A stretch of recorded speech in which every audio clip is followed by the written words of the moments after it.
Hello and welcome back to a Squirrel Plays. Today we'll be continuing our journey through world building by looking at specific concepts such as the ability to teleport like we did in our last video.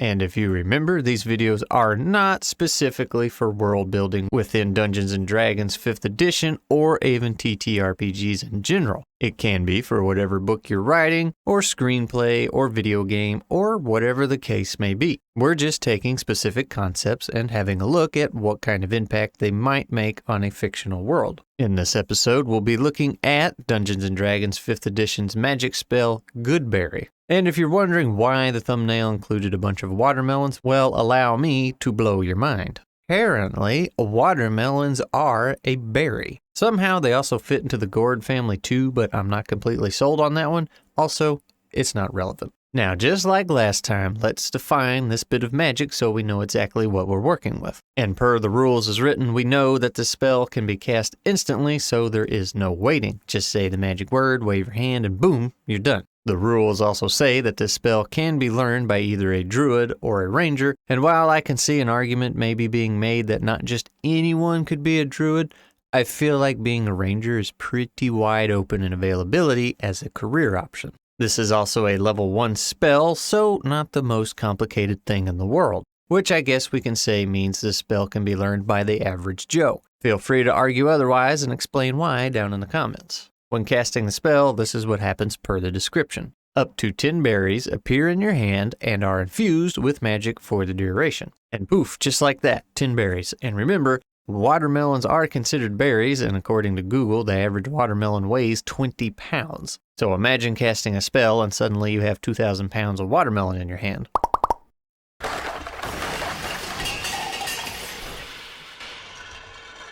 But jokes aside, we'll assume these berries are small enough to fit 10 of them in your hand, so they are pretty darn small. Also, the spell does technically require a sprig of mistletoe, which, by the way, seems to be pretty wildly available according to this here map that I just found. Though it isn't available everywhere, mistletoe does seem to be considered a pest and quite difficult to get rid of. So if you are in an area where it grows, you won't have to worry too much about keeping it alive. Continuing through the description of the spell, we learn that a person can eat a single berry and have two things happen. 1, the berry will give them enough nourishment to sustain them for a whole day.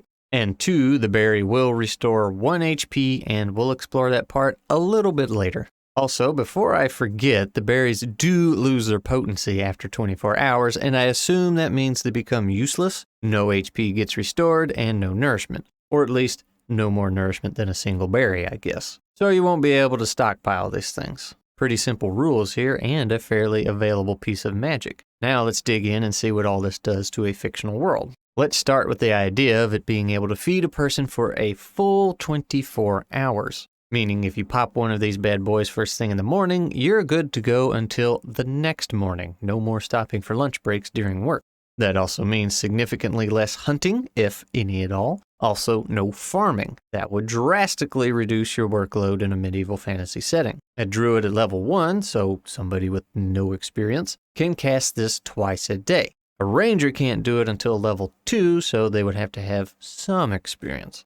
But considering the ease of access to this spell, I think it's safe to say that at the very least, a couple of people within a small village could pull it off. That means you have over 20 berries a day, or in other words, over 20 fully fed people a day. If you had a mere 2 druids in your village with no experience, they could feed 40 people a day. That is not a small amount. Now imagine, if you will, the ability to feed your entire village without ever having to farm for a single thing, or hunt. The amount of free time that would give you is, well, probably right around most of your entire day. This allows you and your people to pursue other things. Without having a single worry about food, what other technologies would you pursue? Would the Goodberry clan become warlords with superior weaponry and technology? Would they never bother to pursue any technological advancements since their need for food was taken care of? Maybe they'll all become hippies, I don't know. But you know what another benefit is of not having to find your own food?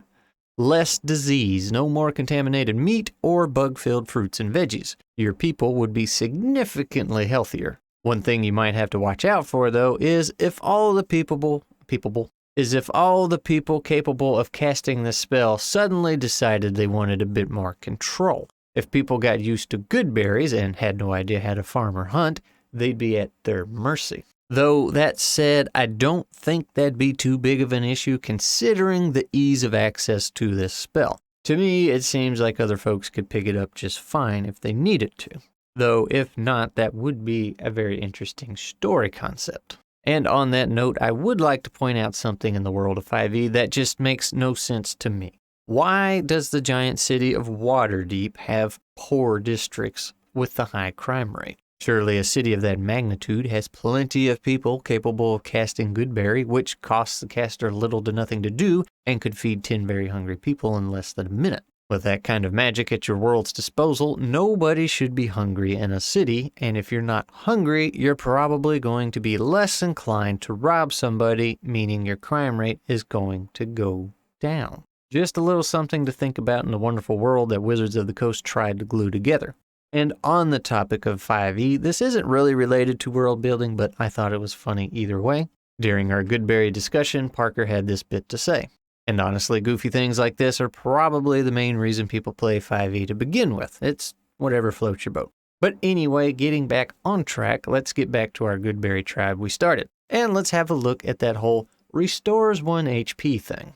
According to a specific hamster and some Googling, it would seem the average humanoid holds a whopping 4 HP. That means a single Goodberry can restore 25% of their life. But what exactly is 25% of your life? We can't really measure ourselves out in hit points, but maybe we can get close. I don't think Goodberries are going to be regrowing any limbs, but they could certainly take care of some nasty cuts and bruises. I believe one could even argue they might be able to heal small stab wounds and possibly even mend a broken bone. And here's another thing. Since it doesn't say otherwise, I'm left to assume that you could just eat a handful of these berries, meaning you could restore multiple hit points. So if you're shot or stabbed or whatever the case may be and laying there bleeding out, you could just chomp a few berries and be about your merry little way because they heal instantly.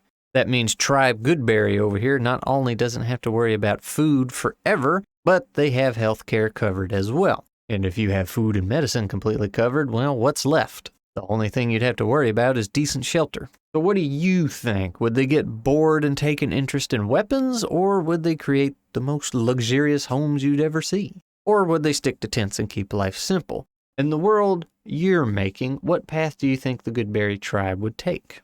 The game presents this as a small and basic spell, but as you can see, it has a massive effect on the people within that world. Going back to the poor districts in Waterdeep, not only should they not be hungry, but they shouldn't be in such poor health either. If anything, I feel like the city could offer some payouts for the summoning of Goodberries for people to make a little bit of coin.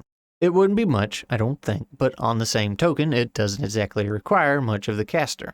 All they have to do is show up and wave their hand. I guess instead of healthcare, you could call it berry care. I do have a question for all of you, though. How do you think these berries would affect illnesses and diseases? Let's say somebody caught the flu.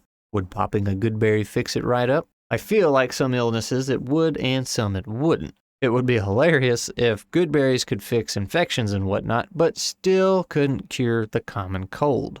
And really, I think I'll leave it at that. I think the idea of a tribe or colony having the ability to live without having to worry about food or medicine is pretty significant to your world building. But before we close out and I give you your homework, let's do today's shoutout. Today's shoutout goes to... My name is Hank Hill, and I sell propane and propane accessories. Back on our world building video, he left a comment about how he felt that I left too much of the spell information out. Now, I didn't really take it as an aggressive comment, and that's probably because I was more worried that I really did leave out something really important and made a fool out of myself. So I replied, stating that I didn't know what all I left out and re-clarified some of my points, to which he answered by saying after reading the spell and his earlier comment, he felt he came across a bit aggressive and was sorry. He then went on to talk about using the teleport spell in a fictional fantasy world and topped it with, and I quote, "So all of that to say, I had a stick up my butt earlier, sorry." And I'm going to be totally honest with you, it takes a really big man to say that. Excuse me, big man. Big man. Right quick. Can I ask you a question, biggest of men? I got a question right quick. I would expect nothing less from Hank Hill, so mad props to him for that, as well as the fun facts he shared in his comments. Feel free to hop on over there and have a look for yourself. And that's it. We're out of here, ladies and gents. Tell me how you think your Goodberry tribe would evolve over the years and what they'd get into since they don't have to worry about food and medicine. Tell me just how much you think a Goodberry would be able to heal, how big a wound or how severe a disease can it treat. Would large cities still have starving people or loads of sick? Has Goodberry ever outright ruined your D&D game? Probably, because Wizards of the Coast can't balance